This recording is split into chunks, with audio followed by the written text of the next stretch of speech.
ठीक है। तो आज का हमारा टॉपिक है एसेंशियल फैटी एसिड्स। क्लास शुरू करने से पहले मैं आपको बता दूं, कुछ भी लिखने की जरूरत नहीं है। क्लास के नोट्स आपको डिस्क्रिप्शन बॉक्स में दे दिए जाएंगे, वहां से आप डायरेक्ट डाउनलोड कर सकते हैं। तो शुरू करते हैं हमारा न्यूट्रिशन एंड हेल्थ वाले चैप्टर का अगला topic, that is essential fatty acids. अब इससे पहले हमने न्यूट्रिशन एंड हेल्थ वाले चैप्टर में बहुत सारे टॉपिक कर चुके हैं, जैसे कि nutrients, sources of nutrients, dietary fibres, vitamin, उससे होने वाली डेफिशिएंसी से होने वाली बीमारियां, विटामिन ए, उसकी डेफिशिएंसी वाला जरूरतथैलेमिया, प्रिवेंशन के लिए national programme for prevention of nutritional blindness, फिर विटामिन बी 3 डेफिशिएंसी या पेलेग्रा, फिर trace elements, dietary oxidants, iron, उसकी डेफिशिएंसी वाले न्यूट्रिशन एनीमिया, प्रिवेंशन के लिए एनीमिया मुक्त भारत, फिर आयोडीन, उसकी डेफिशिएंसी वाला आयोडीन डेफिशिएंसी डिसऑर्डर, प्रिवेंशन के लिए national iodine deficiency disorder control programme. फिर हमने पढ़ा था फ्लोरीन, उसकी डेफिशिएंसी, उससे होने वाला एनीमिक फ्लोरोसिस। फिर उसके लिए हमने पढ़ा था नालगोंडा टेक्निक। फिर हमने पढ़ा था जिंक। फिर हमने पढ़ा था अलग अलग प्रोटीन असेसमेंट मेथड्स, जो कि क्वालिटी और क्वांटिटी के लिए अलग अलग पढ़ी थी।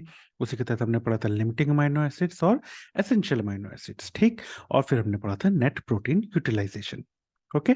तो ये सारे टॉपिक्स के वीडियोस आप चैनल की प्लेलिस्ट खोलोगे, तो चैनल की प्लेलिस्ट में न्यूट्रिशन एंड हेल्थ वाली प्लेलिस्ट खोलोगे, तो ये सारे टॉपिक्स के वीडियोस उनके नोट्स के साथ आपको मिल जाएंगे, ठीक। तो शुरू करते हैं हमारा आज का topic, that is essential fatty acids. अब भाई सबसे पहली बात, एसेंशियल फैटी एसिड्स होता क्या है? एसेंशियल फैटी एसिड्स में वो फैटी एसिड्स जो कि हमारे शरीर में सिंथेसाइज नहीं हो सकते, जो हमारे शरीर के द्वारा बनाए नहीं जा सकते, और उनको हमको बाहर से फूड की मदद से लेना पड़ेगा, उसको कहते हैं एसेंशियल फैटी एसिड्स। फिर से बताता हूं, एसेंशियल फैटी एसिड्स क्या होते हैं? वो फैटी एसिड्स जो हमारे शरीर के द्वारा सिंथेसाइज नहीं किए जा सकते या बनाए नहीं जा सकते, और जिनको लेने के लिए हमको बाहर से खाने के द्वारा उनको लेना पड़ेगा, उसको कहते हैं एसेंशियल फैटी एसिड्स, ठीक। अब जब भी आप एसेंशियल फैटी एसिड्स पढ़ते हो ना, आपको लाइनोलिक एसिड्स तो पढ़ना ही है। अब भाई लाइनोलिक एसिड क्यों पढ़ना है, क्यों इतने इंपॉर्टेंट है? क्योंकि यार लाइनोलिक एसिड जो है ना, वो most important essential fatty acids है। ऐसा क्यों? क्योंकि वो बाकी एसेंशियल फैटी एसिड्स जो है उनको प्रोडक्शन या उनको बनाने के लिए सबसे जरूरी होता है। इसलिए लाइनोलिक एसिड जो होता है वो most important essential fatty acids है, इसको तो आपको पता होना ही चाहिए। तो लाइनोलिक एसिड क्यों इतने इंपॉर्टेंट है? क्योंकि बाकी एसेंशियल फैटी एसिड्स को बनाने के लिए ये बेस प्रोवाइड करता है, ये सबसे जरूरी होता है, ठीक। अब अगर लाइनोलिक एसिड इतना जरूरी है, तो उसके सोर्सेज भी पता होने चाहिए आपको। लाइनोलिक एसिड के सोर्सेज कौन कौन से हैं? देखो यार, फैटी एसिड्स पढ़ रहे हैं हम, तो but obviously oil he sources होंगे, है ना। फैट फैट ऑयल, तो ऑयल ही सभी के एसेंशियल फैटी एसिड्स और फैटी एसिड्स के सोर्सेज होंगे। तो कौन से ऑयल लाइनोलिक एसिड के सोर्सेज होते हैं? तो सैफलॉर ऑयल होता है, कॉर्न ऑयल होता है, सनफ्लावर ऑयल से भी हमको लाइनोलिक एसिड मिलेगा, soybean oil, sesame oil, groundnut oil, mustard oil, palm oil और कोकोनट ऑयल। ये सारे ऑयल्स जो है, इनसे हमको लाइनोलिक एसिड मिल सकता है। मगर अगर आपसे कोई पूछे कि सबसे अच्छा सोर्स कौन सा होता है लाइनोलिक एसिड का, तो आप बोलोगे safflower oil. In fact essential fatty acids का जो सबसे अच्छे सोर्सेज में कहा जाता है वो सैफलॉर ऑयल भी होता है। तो इनकेस कई बार हमसे पूछ लिया जाता है, ऐसे एमसीक्यू आ जाते हैं कि इनमें से कौन सा बेहतर सोर्स है लाइनोलिक एसिड का, तो उस तरह से बात करना। तो ये एरो दिख रहा है, ये किस लिए है? क्योंकि ये डिसेंडिंग ऑर्डर में है कि भाई सबसे अच्छा सोर्स तो सैफलॉर ऑयल है, उसके बाद अच्छे सोर्सेज में कॉर्न ऑयल आएगा, उसके बाद सनफ्लावर, उसके बाद सोयाबीन, फिर सेसमे, फिर ग्राउंडनट, फिर मस्टर्ड, फिर पाम, फिर कोकोनट, ठीक है। तो लाइन से आपको ऐसा डिसेंडिंग ऑर्डर में लगा हुआ है ये, कि भाई सबसे अच्छा सैफलॉर, और उसके बाद धीरे धीरे सोर्सेस कम होते जाएंगे, ठीक। तो अगर आपको आता है तो आपको कई बार ये अरेंज करने के लिए भी आता है, इनमें से कौन सा बेहतर है। कई बार आपको ये चार ऑप्शन दे देंगे और उनमें से बोलेंगे कौन सा सबसे अच्छा सोर्स है लाइनोलिक का, तो बट ऑब्वियसली इन चार में ग्राउंडनट होगा। आपको अगर ये चार दे दिए जाएंगे, तो इनमें पूछा जाएगा सबसे अच्छा कौन सा है, तो बट ऑब्वियसली इसमें सैफलॉर ऑयल सबसे अच्छा है। तो इसलिए ये आपको एक लाइन में याद होना चाहिए। अब सवाल ये उठता है कि इसको याद कैसे करेंगे कि सोर्सेज ऑफ लाइनोलिक एसिड कौन-कौन से होते हैं, बेहतर सोर्स, सबसे अच्छे सोर्स से फिर पीछे की तरफ जाएँगे। तो कैसे याद कर सकते हैं? लीन सौंफ को सन एंड सोया सॉस दिखाओ। प्लस एक चीज़ और कि ग्राउंड अगर आपके पास है तो ग्राउंड में मस्ट पाल कोको। तो इसको कैसे याद रखना है? देखो बारिश में या ठंड में ऐसी नहीं सौंफ जो होती है एकदम पतली-पतली सी हो जाती है, पतली-पतली सी हो जाती है, तो उसको क्या करते हैं अपन धूप दिखाते हैं। तो लीन सौंफ को लीन सौंफ को सन एंड सोया सॉस धूप और सोया सॉस दिखाओ। लीन सौंफ को sun and soya sauce. Second thing is कि अगर आपके पास एक ग्राउंड है तो उसमें आप मस्ट है, किसको पालना मस्ट है? ये एक छोटा-सा घर बना दिया और उसमें आपने पाल लिया ये प्यारे से कोको को, ठीक है? तो ये हो गया आपका कोको। तो ग्राउंड में मस्त पाल कोको, ठीक है? तो लीन सॉफ्ट को sun and soya sauce, ground में मस्ट पाल कोको। तो लीन क्यों? क्योंकि लीन से आ जाएगा आपका लिनोलिक एसिड, सौंफ से हो जाएगा सैफ्लॉवर ऑयल, को से हो जाएगा corn oil, sun and soya sauce, sun से हो जाएगा सनफ्लावर, सोया से हो जाएगा सोयाबीन, सॉस से हो जाएगा ससमेसी ऑयल, ग्राउंड में ग्राउंड में मस्ट पाल कोको, ठीक है? ग्राउंड में मस्ट पाल कोको से ग्राउंड से हो जाएगा ग्राउंडनट ऑयल, मस्ट से हो जाएगा मस्टर्ड ऑयल, पाल से हो जाएगा पाम ऑयल, कोको से हो जाएगा कोकोनट ऑयल। ठीक? तो ऐसे याद कर सकते हो लीन सॉफ्ट को sun and soya sauce, ground में मस्टपाल कोको। तो ये 2 सेंटेंस अगर आप याद कर लोगे तो आपको लिनोलिक एसिड के सबसे अच्छे सोर्स से कम सोर्स तक लाइन से याद हो जाएगा। लीन सॉफ्ट को sun and soya sauce, ground में मस्टपाल कोको। ठीक? तो ऐसे याद कर सकते हो। ये तो हमने देख लिया कि भाई लिनोलिक एसिड जो होता है वो क्यों इतना इम्पोर्टेंट होता है और कौन-कौन से उसके अच्छे सोर्सेज़ होते हैं। हम क्या पढ़ रहे थे? हम पढ़ रहे थे एसेंशियल फैटी एसिड्स। तो अगर एसेंशियल फैटी एसिड्स की डेफिशिएंसी हो जाए तो क्या हो सकता है? फ्राइनोडर्मा या टोड स्किन। ये कुछ इस तरह से दिखती है। फ्राइनोडर्मा को टोड स्किन क्यों कहते हैं? देखो जब एसेंशियल फैटी एसिड्स की डेफिशिएंसी हो जाती है ना, कुछ ऐसे-ऐसे आपके एल्बो के पास देखोगे तो कई बार ऐसे-ऐसे दाने निकल आते हैं। ऐसे-ऐसे दाने किसमें देखने मिलते हैं? आपको जो मेंढक होते हैं, टोड होते हैं ना, उनकी चमड़ी में देखो ऐसे छोटे-छोटे, छोटे-छोटे दाने दिख रहे हैं आपको? ये ऐसे ही दाने आपको आपकी स्किन पे भी देखने मिलते हैं। तो इसीलिए इसको फ्राइनोडर्मा या टोड स्किन कहते हैं।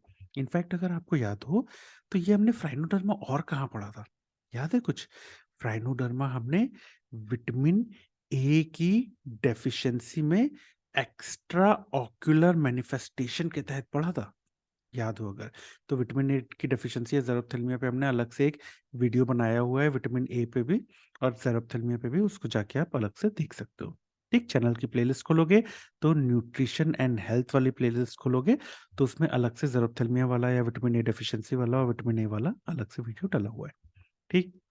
तो डेफिशिएंसी से तो समझ में आ गया हमको कि इसको प्राइनोडर्मा या टोड स्किन मिलेगी। इनफैक्ट आपको पता है क्या एसेंशियल फैटी एसिड्स को पहले विटामिन एफ भी कहा जाता था। ठीक? तो ये भी आपसे सवाल पूछा जा सकता है, विटामिन एफ क्या होता है? तो आप बोलोगे यार विटामिन एफ कहीं सुना तो था, तो भैया vitamin F fatty acids, F for fatty acids. तो एसेंशियल फैटी एसिड्स जो हैं उनको पहले विटामिन एफ कहा जाता था। ठीक?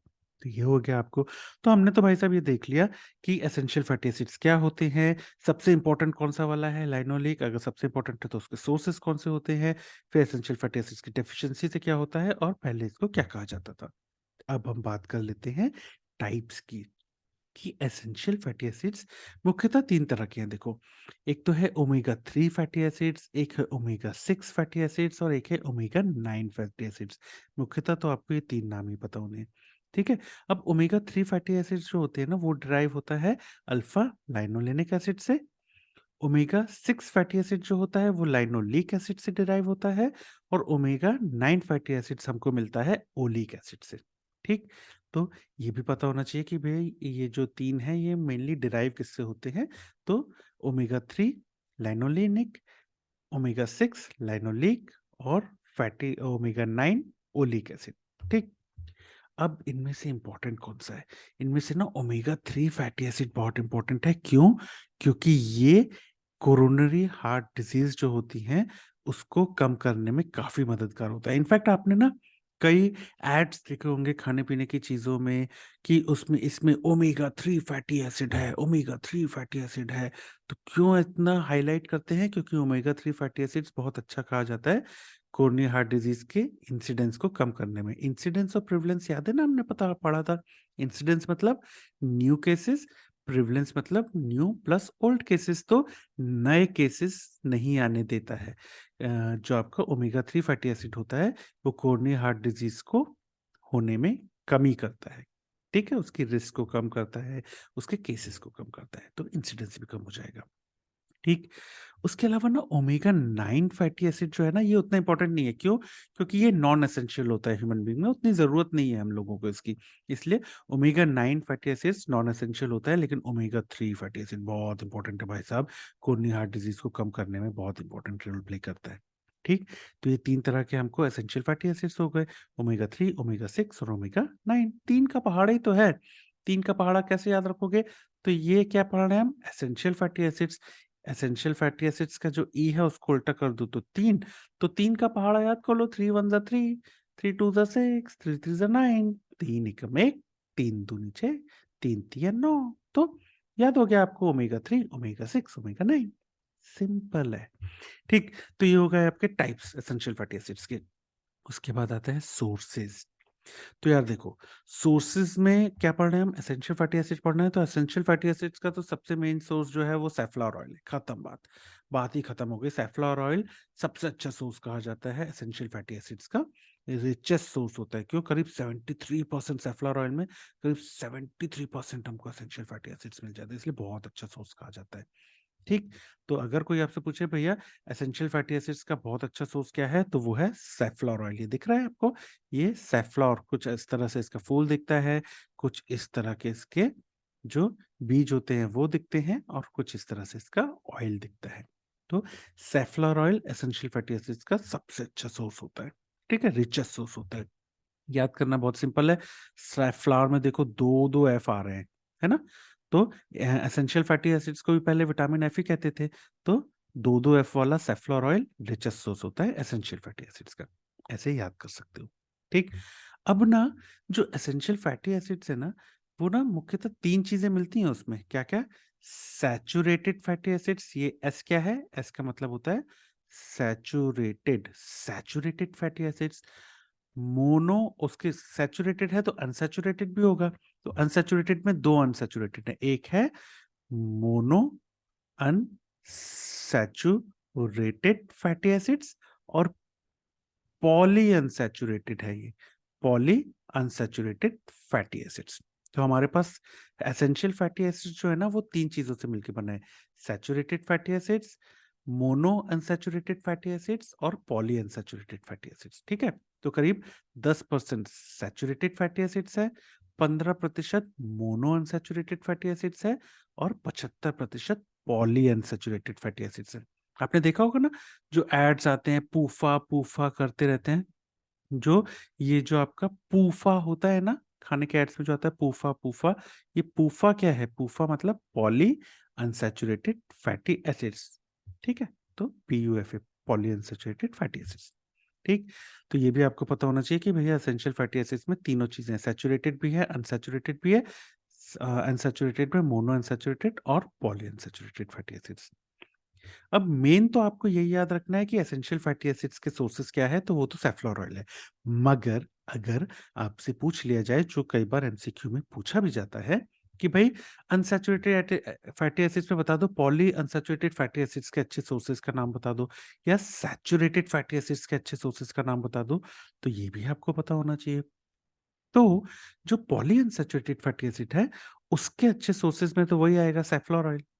जब एसेंशियल फैटी एसिड्स का सबसे अच्छा है सेफ्लॉर ऑयल, तो बट ऑब्वियसली उसका 75% पुफा यानी कि पॉलीअनसैचुरेटेड फैटी एसिड बनाता है, तो उसका भी सबसे अच्छा सोर्स कौन सा होगा? सेफ्लॉर ऑयल ही होगा। उसके अलावा और कौन-कौन से होते हैं?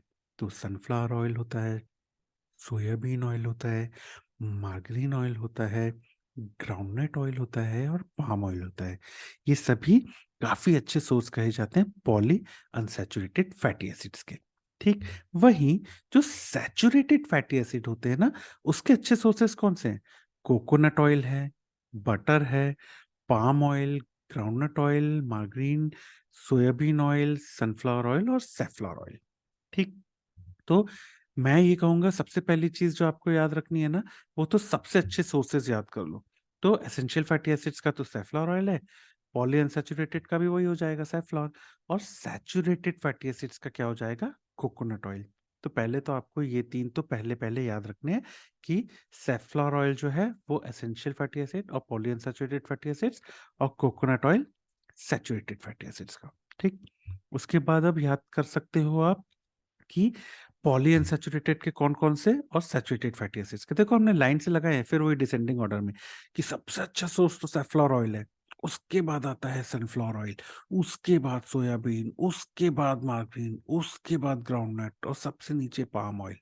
ऐसे ही अगर सैचुरेटेड की बात करो तो सबसे अच्छा सोर्स तो कोकोनट ऑयल है, उसके बाद अच्छे सोर्सेज़ में बटर आता है, फिर पाम ऑयल, फिर ग्राउंडनट, मार्गारीन, सोया, सनफ्लावर और सैफलॉर ऑयल आता है, ठीक?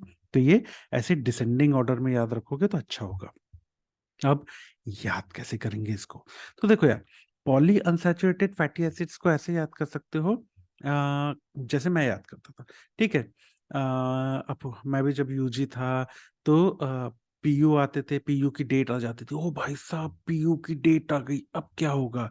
तो भाई साहब पीयू की डेट आती थी, हम लोग सारे यार दोस्त मिलके बैठ जाते थे, भाई पढ़ेंगे आज। आज शाम से पढ़ाई करेंगे। शाम मतलब जैसे ही आपका सफ़ेद या साफ सन सो जाता है, साफ सन सो जाएगा यानी शाम हो जाएगी। तो जैसे ही साफ सन सोता था हम सोचते थे पढ़ाई करेंगे। लेकिन जो हमारे सबसे अच्छे दोस्त होते थे, हमारा ग्रैंड पाल जो होते थे, पाल मतलब बेस्ट फ्रेंड में कहते हैं ना पाल, यू आर माय पाल। तो ग्रैंड पाल मतलब बेस्टेस्ट ऑफ बेस्टेस्ट फ्रेंड जो होता था ना, शाम होते ही साथ सबसे पहले तो वही ढेर हो जाता, हमसे ना हो पाएगी पढ़ाई यार। पीयू में इज्जत से फेल हो जाएँगे, यूज़ में पास होंगे। सबसे पहले तो वही सोता था, मतलब पहले ही मर जाता था कि ना भैया ना हो पाएगा, हम सो रहे हैं। तो कैसे याद करोगे इसको? पीयूष साफ सन सोया, मर गया ग्रैंडपाल। पीयूष साफ सन सोया, मर गया ग्रैंडपाल। तो पीयूष से हो जाएगा पॉली अनसैचुरेटेड, साफ सन सोया जैसे ही जो सफेद सूरज था वो डूब गया, साफ से हो जाएगा सैफलॉर ऑयल, सन से हो जाएगा सनफ्लावर ऑयल और सोया से हो जाएगा सोयाबीन ऑयल। जैसे ही साफ सन्स होता था वैसे ही अपना बेस्ट फ्रेंड क्या हो जाता था, मर गया ग्रैंडपाल। तो मर गया से हो जाएगा, मर से हो जाएगा मार्गरीन, ग्रैंड पाल तो ग्रैंड से हो जाएगा ग्राउंडनट ऑयल और पैल से हो जाएगा पाम ऑयल, ठीक है? साफ सन सोया, मर गया ग्रैंड पाल। तो ऐसे याद कर सकते हैं, पीयूष साफ सन सोया, मर गया ग्रैंड पाल। और होता यही है, भाई लोग बहुत अच्छे-अच्छे प्लान बनाते हैं, शाम तक प्लान बनते हैं, जैसे ही साफ सन्स होता है, रात होती है, वैसे ही सब ढेर हो जाते हैं, ठीक? तो ये ऐसे याद कर सकते हो पॉलीअनसैचुरेटेड फैटी एसिड्स को। सैचुरेटेड फैटी एसिड्स को कैसे याद करेंगे? या देखो सैचुरेटेड फैटी एसिड में ना पहले तो मेनली ये 2 याद कर लो, कोकोनट ऑयल और बटर। तो saturated coconut saturated cocoa butter खत्म। पहले तो इसको याद कर लो, सैचुरेटेड कोको बटर, ठीक है? Saturated cocoa butter. तो सैचुरेटेड से क्या हो जाएगा? सैचुरेटेड फैटी एसिड्स, कोको से क्या हो जाएगा? कोकोनट ऑयल और बटर से क्या हो जाएगा? बटर। तो सैचुरेटेड कोको बटर खत्म। पहले तो ये याद याद कर लिया। उसके बाद क्या है? उसके बाद एक्चुअली में जो क्योंकि देखो ये ऊपर वाला क्या है? अनसैचुरेटेड है और नीचे वाला क्या है? सैचुरेटेड है। अनसैचुरेटेड, सैचुरेटेड और सैचुरेटेड तो अनसैचुरेटेड का उल्टा ही होगा ना। तो पहले 2 याद कर लिए ना आपने, उसके बाद पूरा का पूरा उल्टा पॉलीअनसैचुरेटेड है। उल्टा पॉलीअनसैचुरेटेड क्यों बोला? जो उसमें सबसे कम सोर्स था, यहाँ पे सबसे अच्छे सोर्सेज़ में आ जाएगा। बट ऑब्वियसली कोको और बटर के बाद देखो पाम ऑयल सबसे कम में था, यहाँ पे पहले तीसरे नंबर पे आ गया। ग्राउंडनट वहाँ से सेकंड लास्ट था, यहाँ पे ऊपर आ गया। मार्जरीन यहाँ आ गया। सोयाबीन यहाँ आ गया। और देखो जो सबसे अच्छे थे वो सबसे पीछे जा रहे हैं, जो अनसैचुरेटेड में सबसे अच्छे थे वो सैचुरेटेड में पीछे जा रहे हैं। जो सनफ्लावर था वो और पीछे चला गया, और सैफ्लावर तो देखो सबसे पीछे चला गया। तो उल्टा पीयू हो गया कि नहीं हुआ? हो गया। तो वही तो लिखा है यहाँ पे, सैचुरेटेड कोको बटर फिर उल्टा पीयू, सिंपल। तो हमको क्या याद रखना है? सैचुरेटेड कोको बटर याद रखना है। तो सैचुरेटेड फैटी एसिड्स का सबसे अच्छे में कोकोनट, और फिर है बटर, और फिर उसके बाद तो उल्टा पीयू है। तो आपने ऊपर वाला अगर पीयू याद कर लिया है तो वो पूरा उल्टा हो जाएगा। पीयू कैसे याद किया था अपन ने? पीयू साफ सन सोया मर गया ग्रैंड पाल। तो पाल से शुरू करेंगे, अब पाल आ जाएगा यहाँ, ग्रैंड आ जाएगा यहाँ, मर गया आ जाएगा यहाँ, सोया आ जाएगा यहाँ, सन आ जाएगा यहाँ, और साफ आ जाएगा यहाँ। सिंपल। तो ऐसे याद कर सकते हो। समझ गए? तो ऐसे याद कर सकते हो आप एसेंशियल फैटी एसिड्स के सोर्सेज, और एसेंशियल फैटी एसिड्स में भी पॉली अनसैचुरेटेड फैटी एसिड्स के सोर्सेज डिसेंडिंग ऑर्डर में, और सैचुरेटेड फैटी एसिड्स के सोर्सेज डिसेंडिंग ऑर्डर में। ठीक। तो ये तो हो गया आपका एसेंशियल फैटी एसिड्स। अब ना एक चीज और, क्योंकि हम फैटी एसिड्स पढ़ रहे हैं, ऑयल्स के बारे में पढ़ रहे हैं, तो फैट कंटेंट के बारे में कई चीज होती है जो हम, जो अनाज वगैरह खाते हैं ना, उसमें हम बोलते हैं अरे यार ये नहीं खाएंगे इससे मोटे हो जाएंगे, जे नहीं खाएंगे इसमें फैट बहुत होता है, जे नहीं खाएंगे। तो वो भी थोड़ी सी जानकारी ले लेते हैं कि फैट कंटेंट किसमें ज्यादा होता है, किसमें कम होता है। तो जो बाजरा होता है ना, उसमें फैट कंटेंट सबसे ज्यादा होता है। बाजरा याद है, हमने पढ़ा था, कुछ इस तरह से दिखता है बाजरा। बाजरा में फैट कंटेंट सबसे ज्यादा होता है। उसके बाद आता है मक्के में, दैट इज मेज। उसके बाद आता है ज्वार में। उसके बाद आता है गेहूं, दैट इज व्हीट में। उसके बाद आता है रागी में।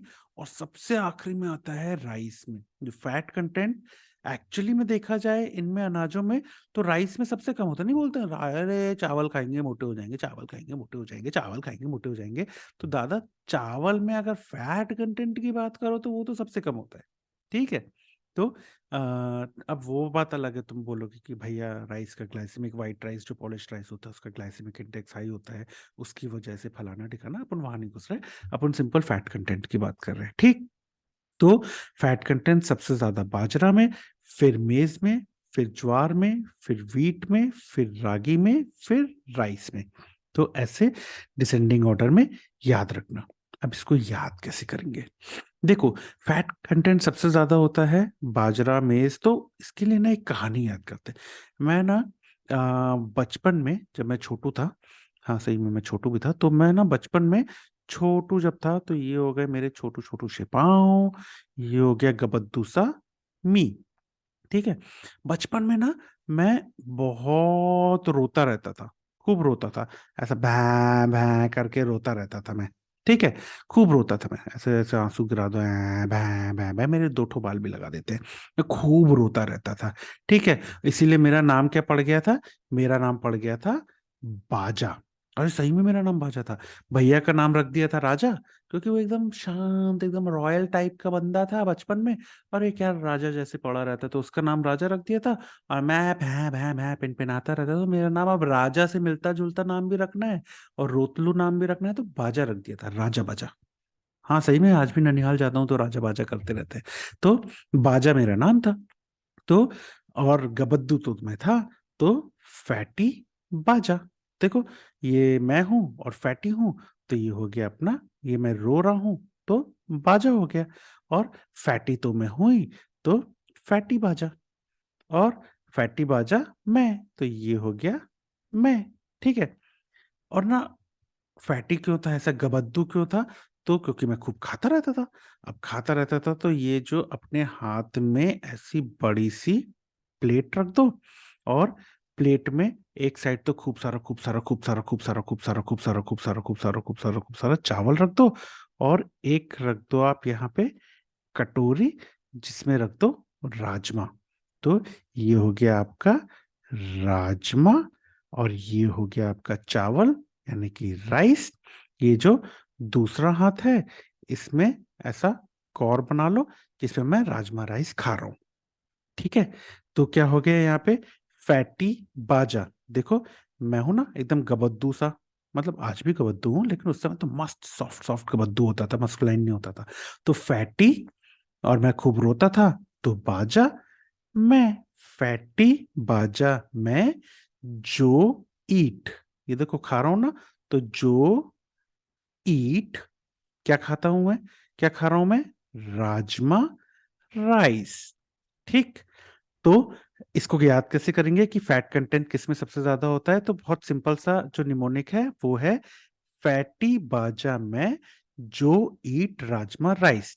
ये देखो, ये मैं फैटी हूं, गबद्दू हूं ना, बाजा क्योंकि मैं रोता रहता हूं, मैं तो ये मैं हूं, फैटी बाजा मैं जो ईट, जो ईट राजमा, एंड दूसरा हाथ में देखो राजमा और राइस है। ठीक है, तो फैटी से क्या हो जाएगा, फैटी से हो जाएगा फैट कंटेंट, बाजा, बाजा से हो जाएगा बाजरा, मैं, तो मैं से हो जाएगा मेज, फैटी बाजा मैं जो ईट, जो से हो जाएगा ज्वार, ईट से हो जाएगा वीट, जो ईट, क्या खाता हूं मैं, राजमा राइस, तो राजमा का आरएजी, आरएजी से हो जाएगा रागी, और राइस से हो जाएगा राइस, फैटी बाजा मैं जो ईट राजमा राइस। ठीक है, ये देखो अभी मैं देख भी रहा हूं, देखो रो रहा हूं लेकिन ध्यान मेरा किस तरफ है, खाने की तरफ है, तभी तो गबद्दू हुआ हूं मैं।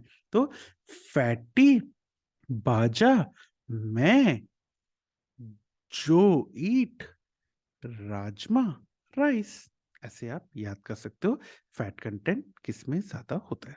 ठीक, ठीक, तो ये हमने देख लिया कि भैया फैट कंटेंट किस में ज्यादा होता है किस में कम होता है, तो ऐसे आप याद कर सकते हो फैटी बाजा में जो ईट राजमा राइस। ओके, तो इतनी चीजें हैं जो आपको एसेंशियल फैटी एसिड में पता होनी चाहिए। अब अगर मैं बात करूं सवाल की, तो यार देखो एसेंशियल फैटी एसिड्स ऐसे अलग से तो नहीं आएगा, पटकी क्वेश्चन में आपको शॉर्ट नोट में आ सकता है, थ्योरी एग्जाम की बात करूं मगर, तो पटकी क्वेश्चन में आ सकता है, ऐसा बहुत इंपॉर्टेंट क्वेश्चन मैं नहीं बोलूंगा, तो पटकी क्वेश्चन में आपको ये आ सकता है। वाइवा की बात करूं तो पहला क्वेश्चन तो सीधा सीधा कि एसेंशियल फैटी एसिड्स क्यों बोलते हैं इसको, क्यों, क्योंकि बट ऑब्वियसली सिंथेसाइज नहीं कर, एसेंशियल अमाइनो एसिड में भी तो यही पढ़ा था हमने कि हम सिंथेसाइज नहीं कर सकते तो बाहर से लेना पड़ता है, वही एसेंशियल फैटी एसिड्स में भी है। सेकेंड थिंग इज, आपसे वाइवा में पूछा जाता है लाइनोलिक एसिड इतना इंपॉर्टेंट क्यों होता है, वही बता दो भैया कि बेसिस वगैरह बनाता है। फिर सोर्सेज, देखो यार सोर्सेज न्यूट्रिशन में ना, सोर्सेज पे तो वाइवा में पूछा ही पूछा जाएगा, तो यहाँ भी पूछा जाएगा कि लाइनोलिक एसिड का सबसे अच्छा सोर्स कौन सा है। फिर आपसे पूछा जाता है डेफिशिएंसी से क्या होता है, तो आप फ्राइनोडर्मा बोल तो दोगे, टोटस्किन, आपसे ये पूछा जाएगा और किस में पाया जाता है फ्राइनोडर्मा या टोटस्किन। ठीक है, तो हमने extra ocular manifestation of vitamin A की डेफिशिएंसी में भी पढ़ा था। ठीक, उसके बाद एक और वाइवा क्वेश्चन कि भैया विटामिन, इसको और पहले और क्या कहा जाता था, या विटामिन एफ किसको कहते थे पहले, तो ये भी आपसे वाइवा में पूछ सकते हैं।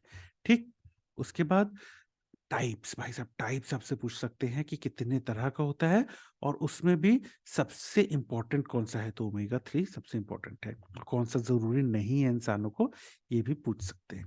ठीक, और ये वाइवा में जरूर पूछ लेते हैं कि जो अलग अलग टाइप्स ऑफ फैटी एसिड्स होते हैं उसमें से कौन सा होता है जो कोरोनरी हार्ट डिजीज को कम कराने के काम आता है, तो ओमेगा 3। ठीक, फिर सोर्सेज, सोर्सेज बहुत इंपॉर्टेंट होता है, आपसे पूछ लेते हैं sources of essential fatty acid, richest source कौन सा होता है, तो भैया रिचेस्ट सोर्स तो वाइवा में पूछा ही जाएगा, तो एसेंशियल फैटी एसिड्स का सेफ्लॉर, पूफा या एसएफए पॉलीअनसैचुरेटेड फैटी एसिड्स का भी रिचेस्ट सोर्स पूछते हैं वाइवा में, और सैचुरेटेड फैटी एसिड्स का भी रिचेस्ट सोर्स पूछते हैं वाइवा में। फैट कंटेंट, ये बहुत इंपॉर्टेंट है वाइवा के लिए, कि क्योंकि उनको पता है कि एक धारणा बनी हुई है कि चावल में ज्यादा होता है, चावल से मोटे होते, चावल से मोटे होते, तो आपसे पूछ लिया जाता है चावल में ज्यादा फैट होता है कि गेहूं में, तो आपको ये सीक्वेंस याद रखोगे तो याद रहेगा। ठीक, तो इतनी चीजें तो हो गई आपकी वाइवा की। अगर मैं बात करूं एमसीक्यूज की, तो जितने भी अंडरलाइन पार्ट है हमारे नोट्स और स्लाइड्स में वो सभी एंट्रेंस एग्जाम में पूछे गए एमसीक्यूज है। तो एक एमसीक्यू तो यही आया था कि भैया सबसे इंपॉर्टेंट एसेंशियल फैटी एसिड कौन सा होता है। फिर एमसीक्यू इस पे तो सोर्सेज पे तो एमसीक्यू आने ही है भाई साहब, और इनके सोर्सेज पे तो आपको वो डिसेंडिंग ऑर्डर वाले होते हैं कि इनमें से सबसे अच्छा सोर्स कौन सा है, तो एमसीक्यू आपको सोर्स ऑफ लिनोलिक एसिड पे भी आया था कि जैसे आपको ये चार दे दिए तो उसमें से कहा कि इनमें से सबसे अच्छा सोर्स कौन सा है, तो ये बताते आना चाहिए। ठीक, अब ना यहाँ याद रखना इमेज बेस्ड क्वेश्चन भी आते हैं, तो आपको सेफ्लॉर ऑयल की इमेज आ सकती है या उसके साथ उसके बीज वगैरह की इमेज आ सकती है, फ्लावर और बीज की, और उससे पूछा जाएगा कि ये बहुत अच्छा सोर्स किसका होता है। तो इस पे भी आपको एमसीक्यू इमेज बेस्ड क्वेश्चन पे आ सकता है। वैसे ही फ्राइनोडर्मा या टोड स्किन पे भी आपको एमसीक्यू में इमेज बेस्ड क्वेश्चन आ सकता है, पूछा जा सकता है ये किसकी डेफिशिएंसी से होता है। तो विटामिन ए या एसेंशियल फैटी एसिड्स की डेफिशिएंसी से ये हो सकता है। ठीक, एमसीक्यू आपको टाइप्स पे आया हुआ है कि भैया कौन सा इंपॉर्टेंट होता है कोरोनरी हार्ट डिजीज को कम करने के लिए, तो ये आपको याद होना चाहिए। ओमेगा 3 नॉन एसेंशियल कौन सा होता है, इस पे भी एमसीक्यू आ सकता है। ठीक, उसके अलावा डिराइव्ड पे एमसीक्यू आया है कि ओमेगा 3 फैटी एसिड्स किससे डिराइव होता है, तो अल्फा लाइनोलेनिक एसिड से। ठीक, उसके बाद एमसीक्यूज मैंने क्या कहा, सोर्सेस में तो आते ही आते हैं। तो आपको पूछा गया है कि एसेंशियल फैटी एसिड्स का रिचेस्ट सोर्स कौन सा होता है, और वो तो मैंने बता ही दिया कि आपको सेफ्लॉर ऑयल की इमेज पे, सेफ्लॉर की इमेज पे क्वेश्चन आ सकता है, तो इसको भी याद रखना। ठीक है, रिचेस्ट सोर्स आपसे पूछ लिया गया था, तो पता होना चाहिए सेफ्लॉर। उसके बाद पॉली अनसैचुरेटेड फैटी एसिड्स पे भी वही एमसीक्यू आया था कि भैया इनमें से सबसे अच्छा सोर्स कौन-सा है? तो वही आपको डिसेंडिंग ऑर्डर में अगर निमोनिक याद है तो आपको याद रहेगा। वैसे ही सैचुरेटेड फैटी एसिड्स पे भी एमसीक्यू आ चुका है। फिर वही निमोनिक पे आया था कि इनमें से सबसे अच्छा सोर्स कौन-सा है? तो सबसे अच्छा तो कोकोनट बटर था, कोकोनट ऑयल था, फिर बटर था। तो ये भी आपको याद होना चाहिए एमसीक्यू के लिए। फिर फैट कंटेंट पे तो भैया कइयों बार एमसीक्यू आया है, और व्हीट और राइट में ही कंफ्यूज होते हो तो नहीं होना, ये पूरा एक निमोनिक याद होना चाहिए। ठीक, तो इतनी चीजें हैं जो आपको एसेंशियल फैटी एसिड्स में पता ही होनी चाहिए। Thank you.